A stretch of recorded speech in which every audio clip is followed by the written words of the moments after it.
Hello friends, welcome to first division classes. आज मैं आप लोगों को कक्षा 10वीं की पाठ 13 के महत्वपूर्ण प्रश्नों को समझाने का प्रयास करूंगी।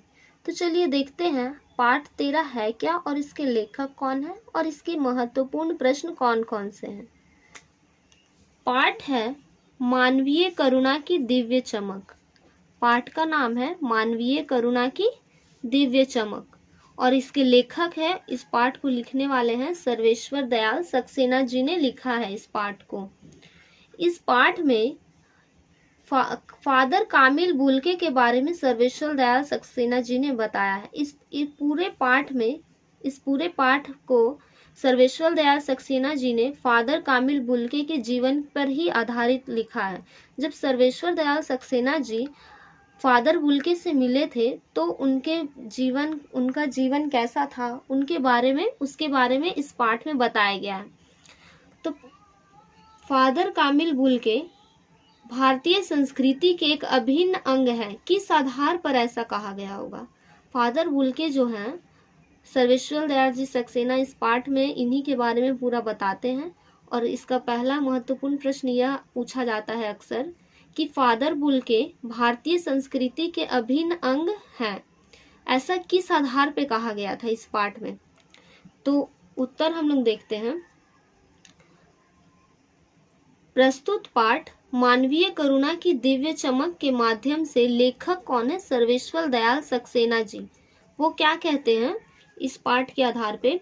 फादर बुल्के भारतीय संस्कृति के अभिन्न अंग रहे हैं। वे भारतीय संस्कृति में गहरी रुचि लेते थे। अभिन्न अंग रहे हैं मतलब सबसे अलग हिस्सा है। अभिन्न का अर्थ हुआ यहाँ पर अलग, ठीक है, अलग। फादर कामिल बुल्के जो है भारतीय संस्कृति के अभिन्न अंग रहे हैं, सबसे अलग हिस्सा है वो। कैसे? वे भारतीय संस्कृति में गहरी रुचि लेते थे। भारत की जो संस्कृति है, फादर कामिल बुल्के जो थे उनका जन्म विदेश में हुआ था और उन्होंने शिक्षा ग्रहण करने के लिए वो भारत आए। तो यहाँ की जो संस्कृति होती है, चाहे वो पूजा पाठ हो या फिर बहुत सारी ऐसी भारतीय संस्कृति है हमारी जिनमें उनको बहुत ही गहरी रुचि होती थी। किसी भी प्रकार में जो हमारी पुरानी पारंपरिक संस्कृति है उनमें फादर कामिल बुल्के बहुत ही वे रुचि लेते थे, ठीक है। भारतीय संस्कृति से प्रभावित होकर ही वे भारत में बसने चले आए थे। मैंने आपको पहले ही बताया कि वे भारत के रहने वाले नहीं थे, उनका जन्म विदेश में हुआ था और यहाँ की संस्कृति से प्रभावित होकर ही वो भारत में बसने चले आए थे। यहीं उन्होंने कोलकाता और इलाहाबाद में रहकर पढ़ाई की थी। यहीं पे उन्होंने क्या किया था? कोलकाता से और इलाहाबाद से ही फिर से पढ़ाई की थी। वे भारतीय संस्कृति के प्रतीक श्री रामचंद्र एवं तुलसीदास के अनन्य भक्त थे। आपको एमसीक्यू क्वेश्चन भी मैं अगले वीडियो में देने का प्रयास करूंगी। आप इस क्वेश्चन से भी एमसीक्यू पूछा जाएगा कि जो फादर कामिल बुल्के थे वे किनके भक्त थे? तो श्री रामचंद्र के और किसके थे? तुलसीदास के वे भक्त थे। उनका जीवन भारतीय संस्कृति के मूल्यों के अनुरूप था। वो अपना जीवन को, उनका जो जीवन था पूरा, वे कैसा था? भारतीय संस्कृति के मूल्यों के अनुरूप। जैसा भारतीय संस्कृति का जो मूल्य होता है उनके अनुरूप, मतलब उसी के जैसा, जैसे या जैसा बोल सकते हैं, ठीक है। उनका जो उनके अनुरूप था। उन्हें हिंदी में से बेहद लगाव था। हिंदी भाषा से उनको बहुत ही ज्यादा लगाव था। उन्हें भारतीय संस्कृति की सभी बातें प्रिय लगती थी। उन भारतीय संस्कृति में जो भी बात होती थी वे उनको प्रिय। हमें सोचने वाली बात यह है कि जो अगर भारत की बात हम करें तो भारत के जो लोग हैं उन लोगों को क्या, जो विदेश में है, जो विदेश में रहते हैं उनसे ज्यादा प्रेरणा मिलती है और वो लोग वैसा बनना चाहते हैं कि विदेश में ऐसा होता है वैसा होता है। अब जब कोई विदेशी भारत आकर यहाँ की रहने की बात करता है तो सच में ये भारत में हमारी संस्कृति के अभिन्न अंग रहे थे फादर कामिल बुल्के जी। तो हमारा दूसरा प्रश्न क्या है देखते हैं।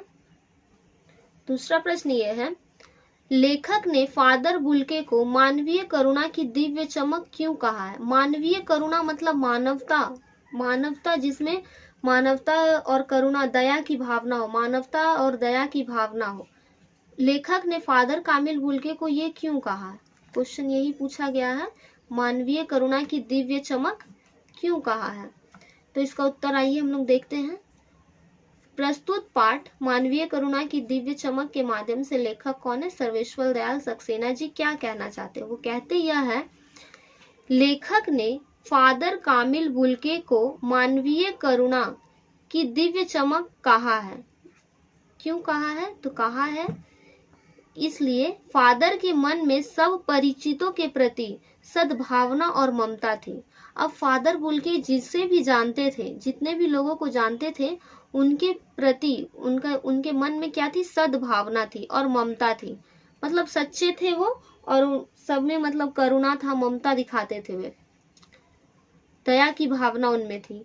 वे सबके प्रति वात्सल्य भाव रखते थे। वात्सल्य का अर्थ हुआ यहाँ पर सबसे प्रेम की भावना वो रखते थे, सबसे हंस से बोलकर, मतलब सबसे प्रेम की भाव रखते थे। वे तरल हृदय के थे, मतलब कि वो कठोर नहीं थे, एकदम तरल हृदय के थे, जो कि तुरंत ही पिघल जाता है जिसे कहते हैं, ठीक है। वे कभी किसी से कुछ चाहते नहीं थे, बल्कि देते ही देते थे। वे क्या करते थे? उनको इसलिए मानवीय करुणा की चमक कहा जा रहा है क्योंकि वे कभी किसी से कुछ लेना नहीं चाहते थे, बस जो उनके पास है अगर तो वो देना ही चाहते थे और सबको वो देते ही थे। वे हर दुख में साथी प्रतीत होते थे और सुख में बड़े बुजुर्गों की भांति वात्सल्य देते थे।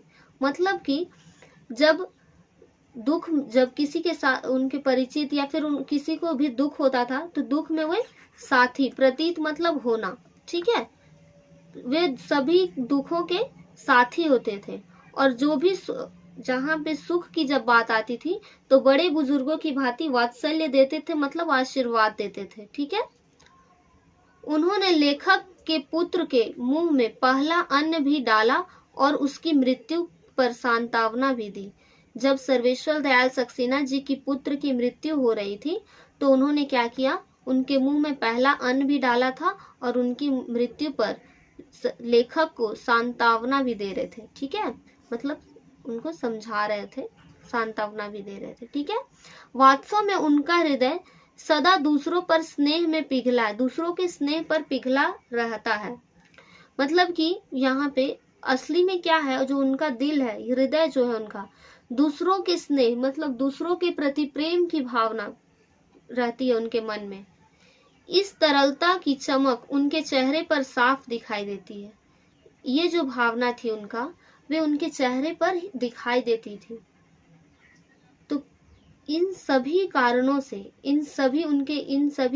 से क्या लगता था कि फादर बुल्के जो है मानवीय करुणा की दिव्य चमक है, मतलब कि मानवता और दया की भावना उनमें कूट कूट कर भरी हुई थी। इसलिए लेखक ने उन्हें क्या कहा है?